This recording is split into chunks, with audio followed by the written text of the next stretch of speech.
ये कहानी रामपुर नाम के एक छोटे से गांव की है, जहां विजय नाम का एक गरीब किसान रहता था। विजय के परिवार में उसके अलावा उसकी पत्नी शीला और एक बेटा रामू था, जिनके साथ वो बहुत खुशी खुशी रहता था। विजय के पास गांव में अपनी एक ज़मीन थी, जहां पर खेती कर वो अपने घर का पालन पोषण करता था। परंतु अब उसकी वो ज़मीन पहले की तरह उपजाऊ नहीं रही थी। धीरे धीरे उसकी ज़मीन से फसल की पैदावार भी कम होने लगी थी। एक दिन इसी चिंता में वो अपने ज़मीन के पास बैठा होता है और कमाने का कोई और जरिया सोचने लगता है। दिन प्रतिदिन मेरे इस जमीन से उगने वाली फसल कम होते जा रही है।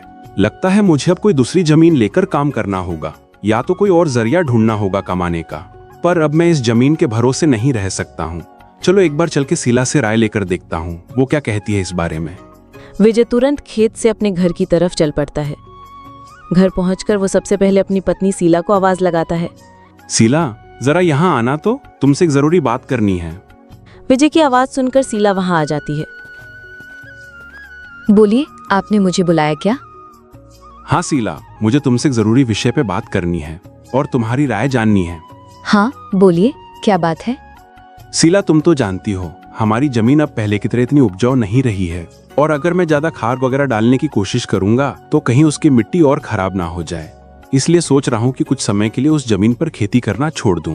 हर साल थोड़ी थोड़ी खाद उसमें डालता रहूंगा, जिससे कुछ सालों बाद वो पहले की तरह उपजाऊ हो जाएगी। फिर उसमें खेती करना शुरू कर दूंगा। हाँ, ये ठीक रहेगा। इससे आपकी जमीन भी सही रहेगी और उसमें उगने वाली फसल भी। हाँ, पर तब तक मैं क्या करूं, क्योंकि मेरे पास दूसरी तो कोई जमीन है नहीं। तो घर का खर्च चलाने और रामू के पढ़ाई के लिए कहाँ से पैसे जुटा पाऊंगा मैं। आप एक काम क्यों नहीं करते, एक बार जाकर गांव के जमींदार काका से मिल लीजिए। वे तो बहुत अच्छे और नेक दिल हैं, वे आपकी जरूर कोई मदद करेंगे। हाँ शीला, ये ठीक रहेगा, क्योंकि काका अगर कोई नया काम भी करने बोलेंगे तो वो उसमें भी मेरी मदद कर देंगे। ठीक है शीला, तो मैं कल सुबह सुबह ही काका से मिलने उनके घर चला जाऊंगा।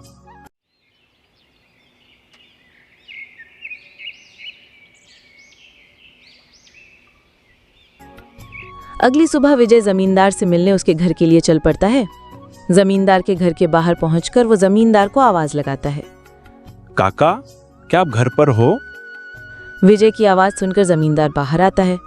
अरे आओ विजय बेटा, बोलो क्या हुआ, कुछ काम था क्या? हाँ काका, आपकी एक मदद चाहिए थी। हाँ बोलो ना बेटा। बेटा मैं किस प्रकार तुम्हारी मदद कर सकता हूँ? विजय फटाफट से जमींदार को अपने खेत की हालत बता देता है। तो इसमें परेशान क्या होना बेटा? काका, मेरे पास एक ही जमीन है जिस पर खेती कर मैं अपने घर का खर्च चलाता हूँ, और मैंने आज तक खेती के अलावा कोई दूसरा काम भी कभी किया नहीं। तो अब यही नहीं समझ रहा है मैं क्या करूँ।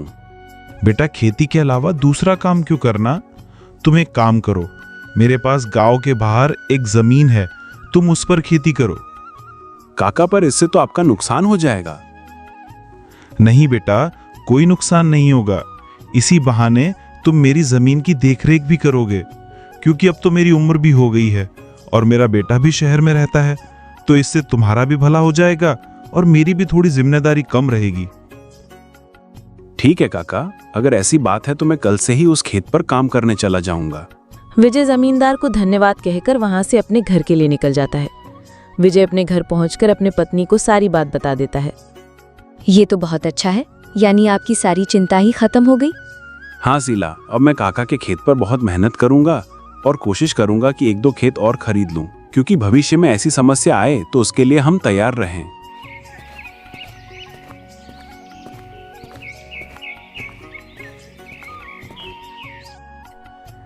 अगली सुबह विजय जमींदार के खेत पर काम करने निकलने वाला होता है तो सोचता है, काका की जमीन गांव के बाहर है, तो शायद शाम को आते आते देर हो सकती है, इसलिए शीला को बोलकर जाता हूँ। शीला, जरा यहाँ आना तो। विजय को बुलाता सुन शीला वहां आती है।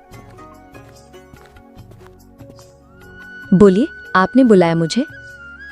हाँ शीला, सुनो, काका का खेत गांव के बाहर है, तो मुझे शाम को घर लौटने में थोड़ी देर भी हो सकती है। तो अगर मुझे देर हो जाए तो तुम और रामू खाना खाकर सो जाना। ठीक है, पर अपना ध्यान रखना। फिर क्या था, विजय गांव के बाहर वाली जमीन पर काम करने चल पड़ता है। चलते चलते कुछ समय बाद वो गांव के बाहर वाली जमीन पर पहुंच जाता है। चलो पहुंच गया हूं तो फटाफट से खेत पर काम करना शुरू कर देता हूं। विजय अपनी कुदाल उठाकर खेत पर काम करना शुरू कर देता है। विजय को अभी काम करते कुछ समय हुआ ही था कि तभी पीछे से एक सांप आकर उसे काट लेता है। सांप के काटने के कुछ समय में ही विजय चक्कर खाकर वहीं गिर जाता है। यहाँ विजय सांप के काटने से बेहोश हो चुका था, पर गांव के बाहर होने के कारण उसकी खबर अब तक उसके घर वालों को नहीं चलती है। सुबह की अब रात हो जाती है और शीला विजय का इंतजार कर रही होती है। माँ को इतने परेशान देख रामू पूछता है, क्या हुआ माँ, पिताजी अब तक क्यों नहीं आए? बेटा, तुम्हारे पिताजी आज काम करने जमींदार काका के गांव के बाहर वाली जमीन पर गए हैं और उन्होंने मुझे बोला भी था कि उन्हें आते आते देर हो जाएगी, पर अब कुछ ज्यादा ही समय हो गया है। माँ, आप क्यों फिक्र कर रही हो? पिताजी ने जब बोला था कि उन्हें आने में देर होगी तो कुछ सोच समझ कर कहा होगा। एक काम कीजिए, आप जाकर सो जाइए। रामू की बात सुनकर शीला अपने कमरे में सोने के लिए चली जाती है।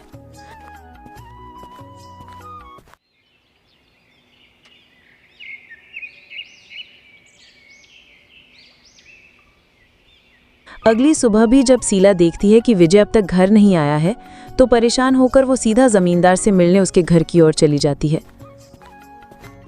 शीला जमींदार के घर पहुंचकर उनसे विजय के बारे में पूछने लगती है। नमस्ते जमींदार काका। नमस्ते बेटी, बताओ कैसे आना हुआ? काका, विजय कल आपके गांव के बाहर वाले खेत में काम करने गए थे, पर अब तक घर नहीं आए हैं।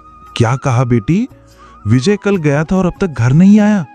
हाँ काका, उन्होंने मुझे कहा था कि खेत गांव के बाहर है तो आते आते रात हो जाएगी, पर अब तो रात की सुबह हो गई, पर वो अब तक नहीं आए हैं। चिंता मत करो बेटी, तुम मुझे थोड़ा समय दो, मैं अभी किसी को भेजकर पता लगाता हूँ कि विजय कहाँ है। जमींदार तुरंत अपने घर में काम करने वाले श्याम को विजय को देखने अपने खेत पर भेजता है। कुछ समय के बाद श्याम जमींदार के खेत पर पहुंच जाता है और वहां का दृश्य देखकर वो परेशान हो जाता है। ये क्या, विजय का तो पूरा शरीर नीला पड़ चुका है। मुझे लगता है इसे किसी सांप ने काटा है। मुझे तुरंत जमींदार जी को ये बात बतानी पड़ेगी। श्याम वहां से भागते भागते जमींदार के घर के लिए निकल जाता है। श्याम जैसे ही जमींदार के घर पहुंचता है, उसके कुछ कहने से पहले ही जमींदार उससे पूछने लगता है। क्या हुआ श्याम बेटा, तुम इतना दौड़ते हुए क्यों है, और क्या तुम्हें विजय मिला? श्याम जमींदार को सारी बात बता देता है जो उसने खेत में देखी थी। श्याम जब जमींदार को सारी बात बता रहा होता है, तभी वहां पास में खड़ी शीला भी सारी बात सुन लेती है और रोने लगती है। श्याम, तुम सबसे पहले वैद्य जी को लेकर वहां पहुंचो, मैं शीला बेटी को लेकर वहां आता हूँ। श्याम को वैद्य जी के पास भेजने के बाद जमींदार शीला को समझाने लगता है। शीला बेटी, पहले तो तुम रोना बंद करो और जल्दी से मेरे साथ चलो, क्योंकि तुम्हारे रोने से विजय ठीक नहीं होगा। फिर क्या था, जमींदार शीला को लेकर विजय को देखने उसके खेत की तरफ निकल जाता है और श्याम वैद्य जी को लेने दूसरी तरफ निकल जाता है। जमींदार और शीला जब वहां पहुंचे तो उन्होंने देखा विजय बेहोश हालात में खेत में गिरा था और उसका पूरा शरीर नीला पड़ चुका था। शीला विजय के पास बैठकर रोने लगती है। तभी वहां वैद्य जी आ जाते हैं। वैद्य जी के आते ही शीला वहां से हट जाती है और वैद्य जी विजय की हालत का जायजा लेने लगते हैं। क्या हुआ वैद्य जी, अब कैसी है विजय की हालत? देखिए जमींदार जी, मैं आपको झूठ बोलकर अंधेरे में नहीं रखना चाहता हूं, पर विजय की हालत बहुत खराब है। वैसे तो मैंने उसे जहर को काटने वाली औषधि दे दी है, परंतु जहर विजय के अंदर कुछ ज्यादा समय तक रह गया है, जिस कारण वे प्रगाढ़ बेहोशी की हालत में चला गया है। प्रगाढ़ बेहोशी, ये क्या होता है वैद्य जी? प्रगाढ़ बेहोशी की हालत में व्यक्ति जीवित तो होता है, परंतु उसके बदन के हिस्से में हलचल नहीं होती है, और ये अब कब होश में आएगा ये भी नहीं कह सकते हैं। वैद्य जी, तो अब हम क्या करें? देखिए जमींदार जी, अभी के लिए मैं कुछ दवाइयां दे रहा हूं, उसे समय समय पर पानी में मिलाकर देना, बाकी तो सब ऊपर वाले के भरोसे हैं। वैद्य विजय की हालत का जायजा लेकर और दवा देकर वहां से चले गए। फिर कुछ गांव वाले विजय को लाकर उसको उसके घर के बिस्तर पर लिटा देते हैं। देखो शीला बेटी, तुम बिल्कुल चिंता मत करना, तुम विजय की अच्छे से देखभाल करो, देखना वो बहुत जल्द ठीक हो जाएगा। और तुम्हें अगर किसी भी चीज की कोई भी जरूरत हो तो मुझे जरूर बता देना, और हर महीने मैं तुम्हारे लिए और रामू के लिए कुछ पैसे भेजता रहूंगा, पर तुम हिम्मत मत हारना।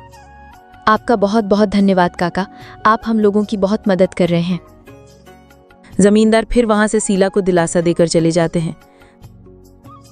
जमींदार के जाने के बाद वहां रामू आ जाता है और अपने पिता की हालत देखकर शीला से उसका कारण पूछने लगता है।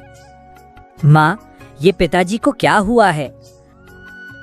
बेटा, तुम्हारे पिताजी को कल खेत में सांप ने काट लिया है, जिस कारण वे बेहोश हो गए हैं।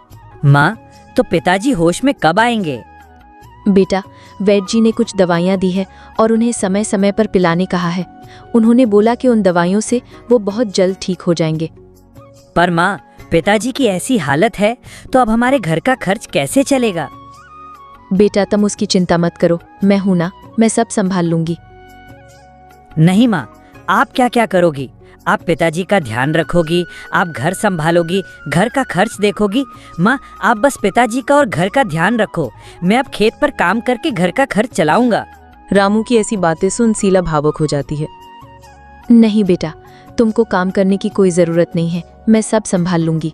तुम बस अपने पढ़ाई का ध्यान रखो। तुम्हारे पिताजी का सपना है कि तुम बहुत बड़े अफसर बनो और मैं तुम्हें वो बनाकर रहूंगी, भले उसके लिए मुझे कितनी भी मेहनत क्यों ना करनी पड़े। फिर शीला रामू को वहां से पढ़ने भेज देती है। मुझे अब कुछ करना ही होगा, क्योंकि मैं अब विजय का ठीक होने का इंतजार तो नहीं कर सकती हूँ। मुझे अब खुद जाकर खेती करनी होगी और हो सके तो कोई और काम भी देखना होगा।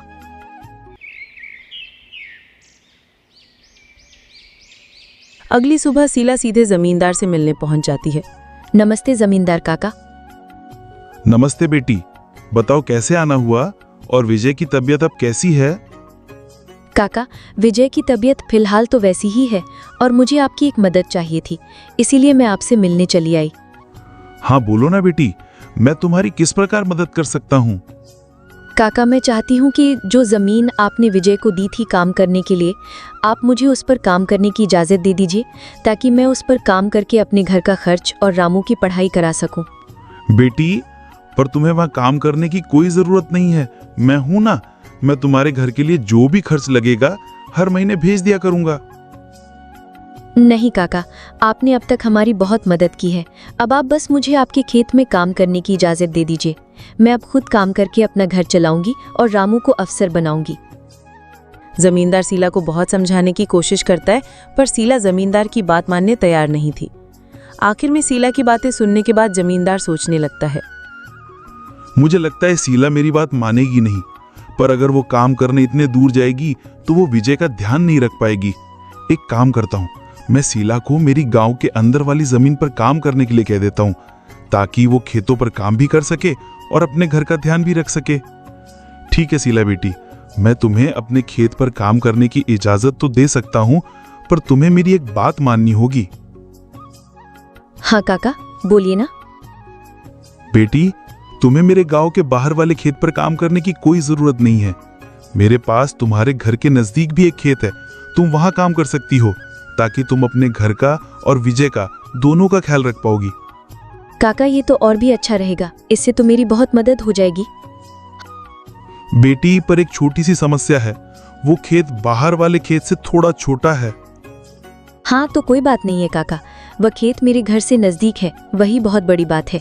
मैं खेत में काम करने के साथ साथ दूसरे के घर का काम भी शुरू कर दूंगी, ताकि उन पैसों से मैं रामू की पढ़ाई का खर्च निकाल सकूं। बेटी, पर तुम्हें इतना काम करने की क्या जरूरत है? काका, मुझे काम करना ही होगा। विजय का सपना था कि रामू पढ़ लिख कर बड़ा आदमी बने। अगर मैं मेहनत नहीं करूंगी तो उसका सपना अधूरा रह जाएगा। रामू की पढ़ाई के लिए और घर चलाने के लिए मुझे हर हाल में ये जिम्मेदारी उठानी पड़ेगी। ठीक है बेटी, तुम्हारी मेहनत देखकर मुझे पूरा भरोसा है कि तुम जरूर सफल होगी। मैं तुम्हारी हर संभव मदद करूं। तुम कड़ी मेहनत करो, भगवान भी तुम्हारे साथ है। जमींदार शीला के संकल्प और साहस से भावुक हो जाते हैं।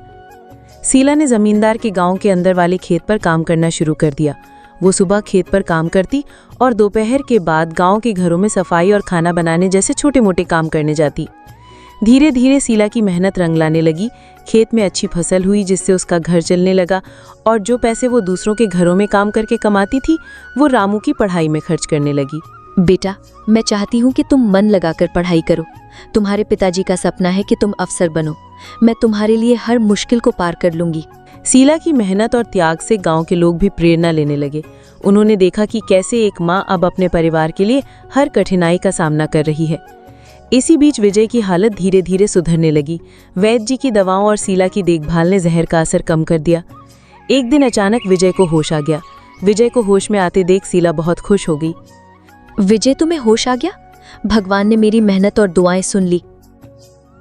शीला, मैंने तुम्हें और रामू को बहुत परेशान किया। नहीं विजय, तुम हमारी ताकत हो। जब तक तुम ठीक हो रहे थे मैंने हर जिम्मेदारी संभाली और देखो अब सब कुछ ठीक हो रहा है।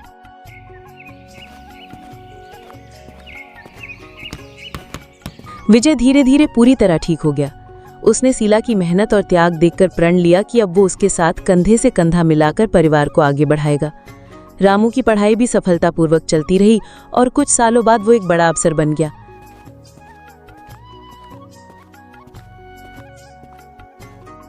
माँ, पिताजी, मैं आज जो कुछ भी हूँ वो आपकी मेहनत और त्याग के कारण हूँ। नहीं बेटा, ये सब तुम्हारी माँ का बलिदान है। उसने हमारे परिवार को बचाने के लिए हर मुश्किल का सामना किया। शीला का त्याग और विजय का साथ, दोनों ने मिलकर एक नई मिसाल कायम की। गांव वाले अब भी उनकी इस कहानी को आने वाली पीढ़ियों को प्रेरणा के रूप में सुनाते हैं। इस तरह माँ का त्याग की ये कहानी हमें सिखाती है कि एक माँ का समर्पण किसी भी चुनौती को पार कर सकता है और परिवार को जोड़कर रखता है। दोस्तों, तो इस तरह की और शानदार और मज़ेदार कहानियाँ देखने के लिए हमारे इस चैनल को जल्द से जल्द सब्सक्राइब कर लें।